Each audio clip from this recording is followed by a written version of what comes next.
ವರದಕ್ಷಿಣೆ ಕಿರುಕುಳಕ್ಕೆ ಉಳಿಗೆರೆ ಗ್ರಾಮದ ಸಂಗೀತ ಎಂಬ ಗೃಹಿಣಿ ಸಾವನ್ನಪ್ಪಿರುವಂತಹ ಘಟನೆ ನಡೆದಿದೆ. ಚನ್ನರಾಯಪಟ್ಟಣದಲ್ಲಿ ಕೃಷ್ಣರಾಜಪೇಟೆ ತಾಲೂಕಿನ ಅಕ್ಕಿಹೆಬ್ಬಾಳು ಹೋಬಳಿಯ ಹೇಮಗಿರಿ ನಾಟನಹಳ್ಳಿ ಗ್ರಾಮದ ಸಂಗೀತ ಎಂಬ ಯುವತಿಯನ್ನ ಚನ್ನರಾಯಪಟ್ಟಣ ತಾಲೂಕಿನ ಶ್ರವಣಬೆಳಗೊಳ ಹೋಬಳಿಯ ಉಳಿಗೆರೆ ಗ್ರಾಮದ ಕಿರಣ್ ಎನ್ನುವವರು 4 ವರ್ಷದ ಹಿಂದೆ ಸಿನಿಮಾ ಶೈಲಿಯಲ್ಲಿ ಕರೆದುಕೊಂಡು ಹೋಗಿ ವಿವಾಹವನ್ನವಾಗಿದ್ರು. ಇವರಿಗೆ 3 ವರ್ಷದ ಸಂಕೇತ್ ಎಂಬ ಮಗ ಕೂಡ ಇದ್ದಾನೆ. ಇವತ್ತು ಬೆಳಗ್ಗೆ ಸಂಗೀತ ಅವರಿಗೆ ದೈಹಿಕ ಹಲ್ಲೆ ನಡೆಸಿ ನೇಣು ಬಿಗಿದು ಕೊಲೆ ಮಾಡಿದ್ದಾರೆ ಎನ್ನುವಂಥ ಆರೋಪವನ್ನು ಕೇಳಿಬಂದಿದೆ.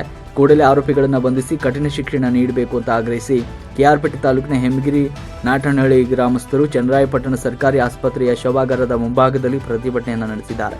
ಸಂಗೀತನ ಕೊಲೆಯಲ್ಲಿ ಪ್ರಮುಖ ಆರೋಪಿಗಳಾದ ಗಂಡ ಕಿರಣ್, ಮಾವ ಧರ್ಮೇಗೌಡ, ಅತ್ತೆ ಗೌರಮ್ಮ ಸೇರಿದಂತೆ ಕುಟುಂಬದ ಎಲ್ಲ ಸದಸ್ಯರು ಸೇರಿಕೊಂಡು ಮಾನಸಿಕವಾಗಿ ಹಾಗೂ ದೈಹಿಕವಾಗಿ ಹಲ್ಲೆ ಮಾಡಿ ಕೊಲೆ ಮಾಡಿದ್ದಾರೆ ಎನ್ನುವಂಥ ಆರೋಪವನ್ನು ಗೃಹಿಣಿಯ ಕುಟುಂಬಸ್ಥರು ಮಾಡಿದ್ದಾರೆ. ಮೃತ ದುರ್ದೈವಿ ಸಂಗೀತಳ ತಂದೆ ಮತ್ತು ತಾಯಿ ಹಿರಿಸೇವೆ ಪೊಲೀಸ್ ಠಾಣೆಯಲ್ಲಿ ದೂರನ್ನು ನೀಡಿದ್ದಾರೆ ಅಂತ ಗ್ರಾಮಸ್ಥರು ಪತ್ರಿಕಾ ಮಾಧ್ಯಮದವರಿಗೆ ಮಾಹಿತಿಯನ್ನು ನೀಡಿದ್ದಾರೆ. ವರದಿ ಮಹೇಶ್ ಕರೋಟಿ, ಸುದ್ದಿ 9 ಟಿವಿ, ಚನ್ನರಾಯಪಟ್ಟಣ.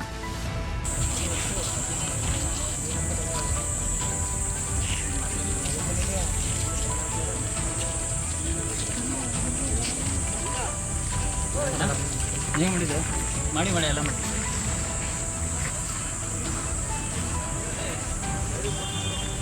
ಲೈವೇ ಮಾಡ್ತಿರೋದು ಅಣ್ಣ ಎಲ್ಲ ಲೈವ್ ಮಾಡಿ ಹಂಗೆ ಯೂಸ್ ಆಗಬೇಕಿದು.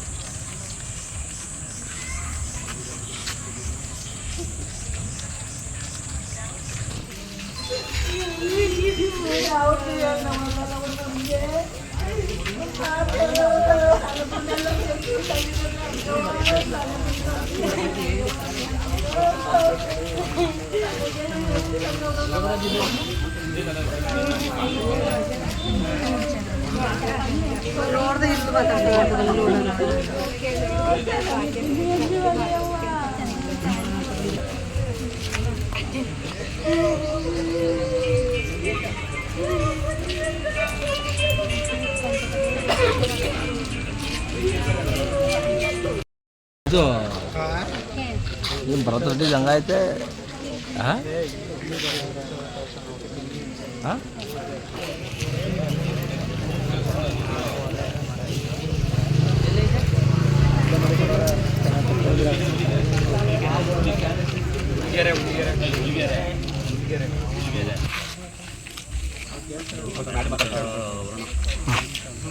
ಸರ್ ನಾವು ನಾಟ್ಕಳ್ಳಿಯರು ಮಗ್ಲಾಬೇಕು ತಾಲೂಕು ಮಂಡ್ಯ ಜಿಲ್ಲೆ ಅಕ್ಕಿಹೆಬ್ಬಾಳು ಹೋಬಳಿ ಸರ್. ಈಗ ನಾಟ್ನಳ್ಳಿ ಗ್ರಾಮ ಸರ್. ಸಾಯಂಕಾಲ ಫೋನ್ ಮಾಡಿ ಮಾತಾಡಿದಾಗ ಎಲ್ಲೋ ಚೆನ್ನಾಗವ್ರೆ ಎಲ್ಲ ಅಂತ ಹೇಳಿದ್ರಂತೆ. ಇವ್ರು ಹಾಸ್ಪಿಟ್ಲ್ ಕರ್ಕೊಂಬಂದಿರೋದು ಹೇಳಿಲ್ಲ ಇವರು ಗಂಡನ ಕಡೆಯವರು. ಹಾಸ್ಪಿಟ್ಲ್ 9 ಗಂಟೆಲಿ ಫೋನ್ ಮಾಡಿದಾಗ್ಲೂ ಏನಿಲ್ಲ ಅಂದ್ಬಿಟ್ಟು ಫೋನ್ ಸ್ವಿಚ್ ಆಫ್ ಮಾಡ್ಕೊಂಡವ್ರೆ. ಈಗ ತಿರ್ಗಾ ಇಲ್ಲಿಗೆ ಬಂದಾಗ ಒಬ್ರು ಹೇಳ್ತಾರೆ ಸೂಸೈಡ್ ಮಾಡ್ಕೊಂಡವ್ರೆ ಅಂತ, ಒಬ್ರು ಹೇಳ್ತಾರೆ ಒಬ್ಬರು BP ಲೋ ಆಗಿತ್ತು ಸತ್ತೋಗ್ರೆ ಅಂತ ಹೇಳ್ತಾರೆ. ಅದಕ್ಕೆ ಇದು ಕೊಡಬೇಕು ಅಂತ ನಾವು ಕೇಳ್ಬೋದು. ಹಾಂ, ಒಬ್ಬರು ಇಲ್ಲ